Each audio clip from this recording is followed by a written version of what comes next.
Alright, during this step, we are debarking a nice piece of ash, pretty large. Peeled away some of the bark and saw the inner bark on this, and just got gorgeous detail to it, texture and color. So I'm trying to debark this whole thing. Taking a while, but just give you a quick idea what all's involved.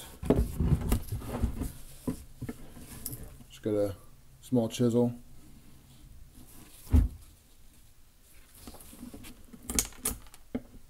Just chipping it away.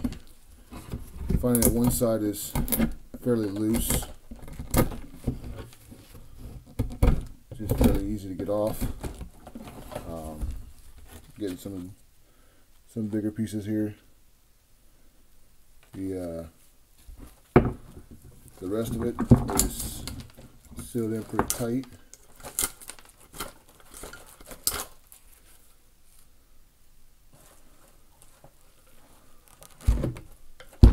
So this side here is in pretty tight, so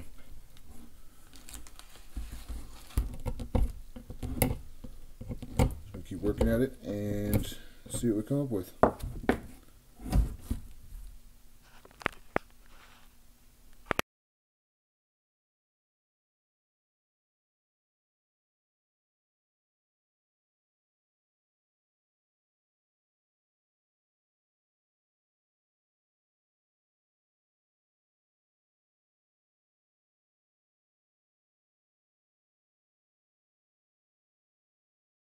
Okay, finally got all the bark off, and it was a task. This is a pretty gnarly stick, so plan on the hand grip being right here, and looking to make a wood spirit in this area here. So we'll see how it turns out, but hoping the camera can pick it up. It's got some beautiful earth tones in it. As well as the texture from underneath the outer bark. So just using several chisels, small chisels, even an old steak knife that I keep in the shop comes in handy for getting underneath the bark. And then using a Dremel with the sanding drum to do some of the more gnarly little knots that were on it. So but there it is. So we'll see what comes of it, and we'll go from there.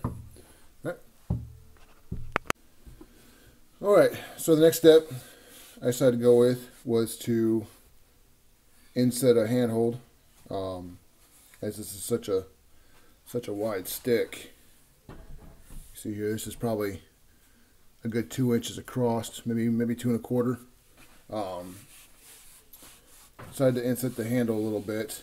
Doing so with my Dremel and 60 grit sanding drum.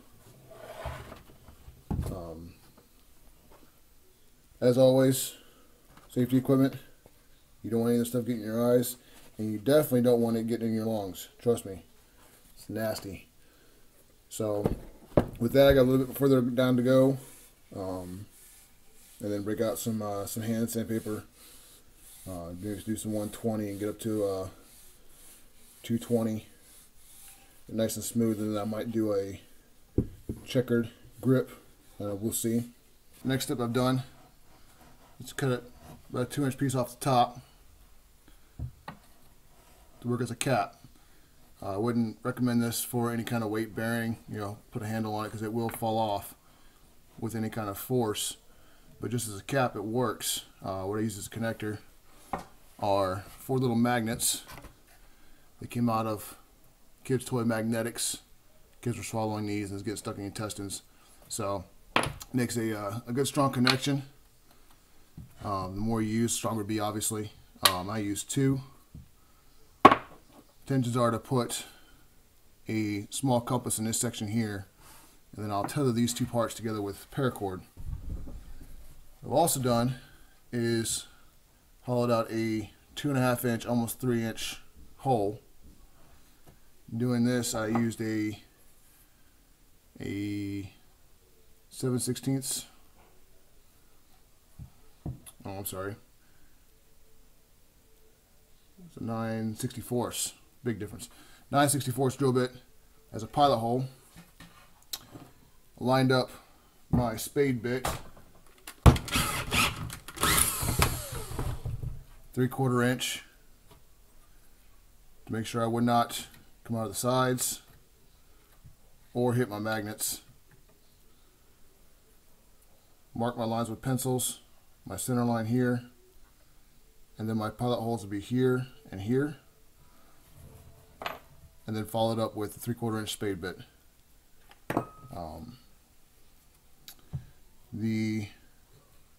Gives it almost a binocular look, so I just used a shallow gouge to go down and smooth it out, open it up a little more.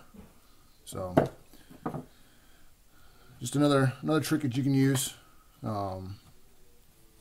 Inside you have, poncho, fire starter kit, whatever you want really. So all right, on to the next step.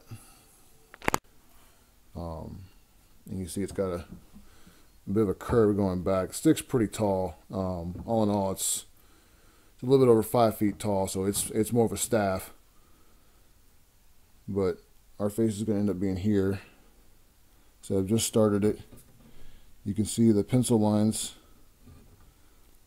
where I'm going to have a simulated knot with the hopes of it looking something like this. I'm going to try and roll under the edges. So your first step, if you want to try something like this, is you want to make a stop cut along your penciled lines. And you do that simply by taking your knife and going down, whether it's at an angle or straight down, depending on what you're working on. But you want to get down about as deep as you want to, as much material as you want to take away. So I don't want to take away too much material off of this before it starts to interfere with my compartment there. So I don't want to go down too far, but making a stop cut allows you to go right along the edge. And I'm holding the camera here, so I'm not going to try and do too much. It allows you to go right along the edge without encroaching on the bark you want to keep. So just keep that in mind. Stop cuts are very useful in all kinds of carving. So turn the camera off and move on to the next step. I'm going to try and show you here the stop cut basically in action. You see here, it's my stop cut along this line here.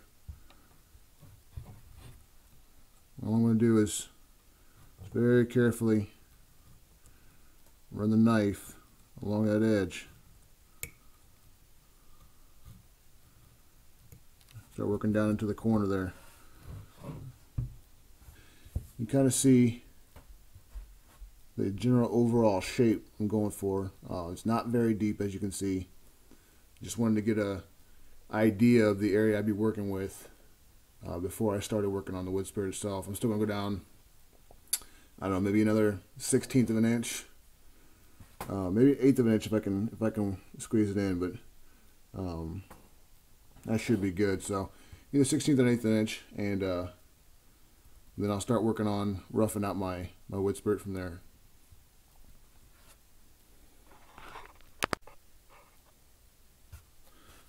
Something else I want to make clear and make note of is once you reach the bottom of your existing stop cuts, if you want to go deeper, you need to retrace those lines and redo those stop cuts to go as deep as you want to go, and then you just repeat the process all over again, doing your stop cuts and then peeling away along those lines, and then any material in the middle.